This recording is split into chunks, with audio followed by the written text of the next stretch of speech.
Di sisi lain, kesejahteraan abdi negara kurang diperhatikan.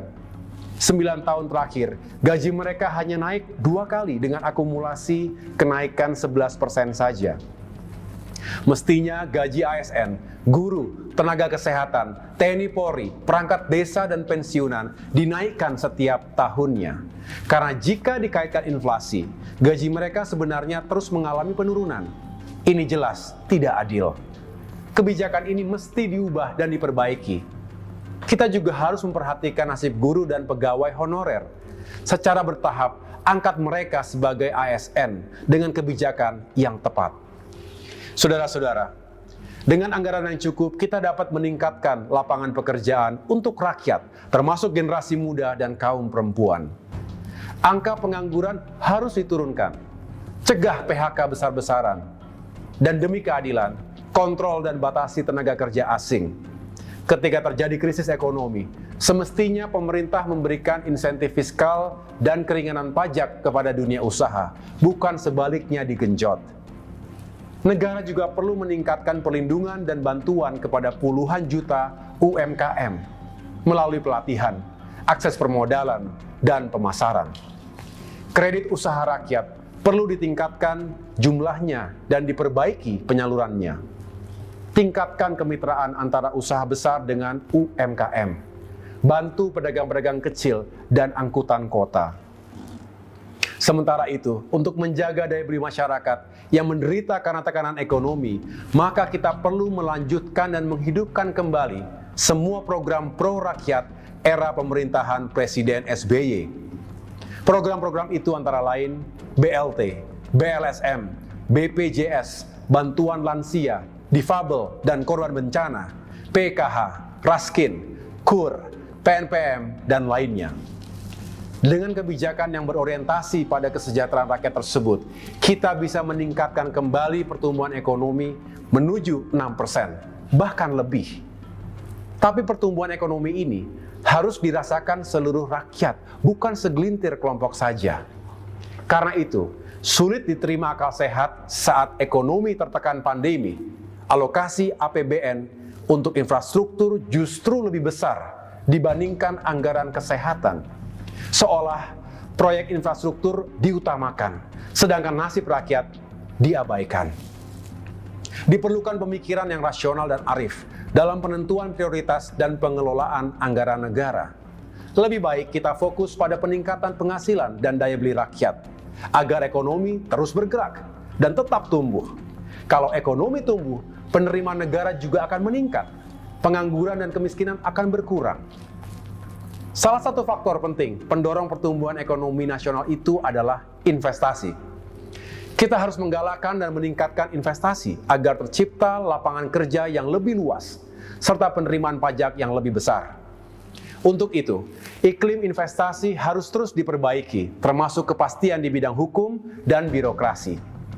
Kami tahu, pemerintah telah bekerja keras untuk meningkatkan investasi nasional.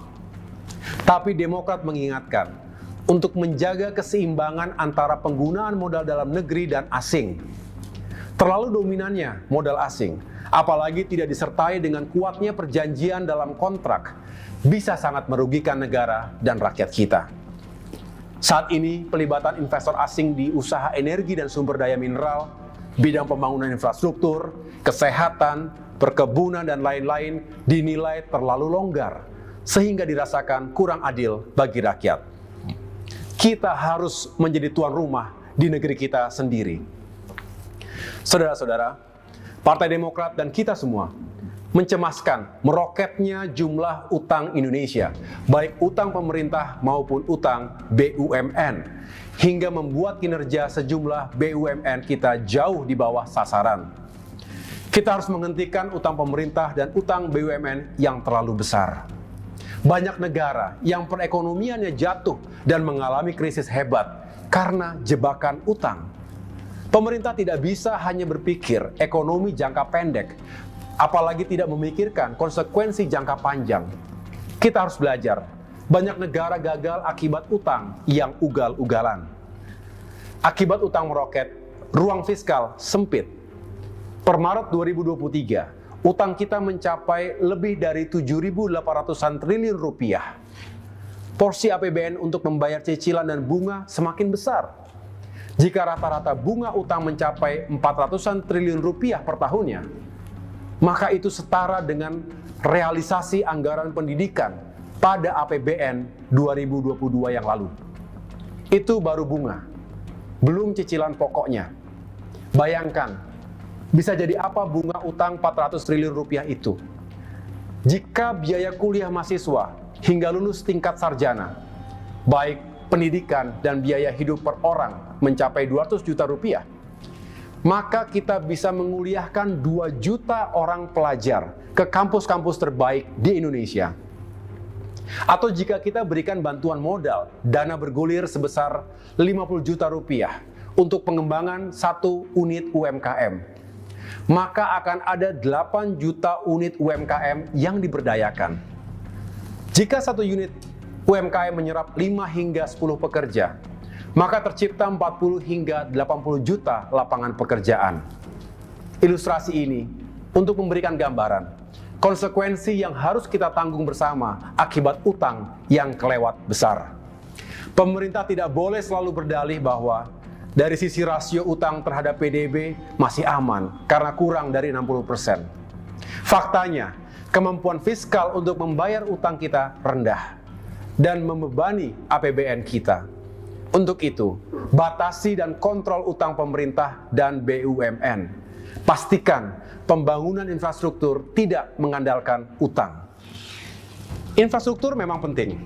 Karenanya kita juga harus melanjutkan pembangunan infrastruktur, termasuk infrastruktur perdesaan, seperti yang telah dilakukan oleh pemerintahan sebelumnya. Tetapi perlu dilakukan perubahan dan perbaikan atas kebijakan pembangunan infrastruktur ini. Pertama, pilih dan prioritaskan infrastruktur apa yang diperlukan dengan tahapan yang rasional.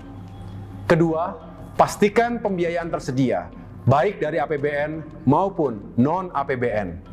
Kerangka pembiayaan bersama atau pembiayaan penuh dari swasta juga sebuah pilihan. Jika harus berutang, utang itu bukanlah komponen paling besar. Ukur kemampuan keuangan kita, jangan besar pasak daripada tiang. Saya yakin, pemerintah manapun tak ingin mewariskan utang besar kepada anak cucu kita dan membebani pemerintahan-pemerintahan berikutnya. Ketiga, pastikan infrastruktur yang dibangun memiliki keseimbangan antar sektor, antara nasional dan daerah, serta antara kota dan desa. Guna mencegah ketimpangan infrastruktur kota dan desa, Demokrat berpendapat, PNPM mandiri perlu dihidupkan lagi. Pastikan dana desa cukup, serta sesuai dengan kebutuhan desa yang bersangkutan.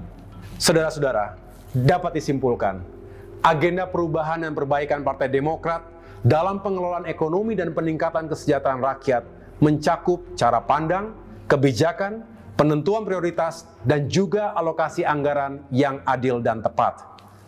Halo, selamat berjumpa dengan saya Anika, pembaca berita podcastnews.id. Saksikan terus konten-konten menarik dari kami. Jangan lupa subscribe, like, dan komen. Terima kasih.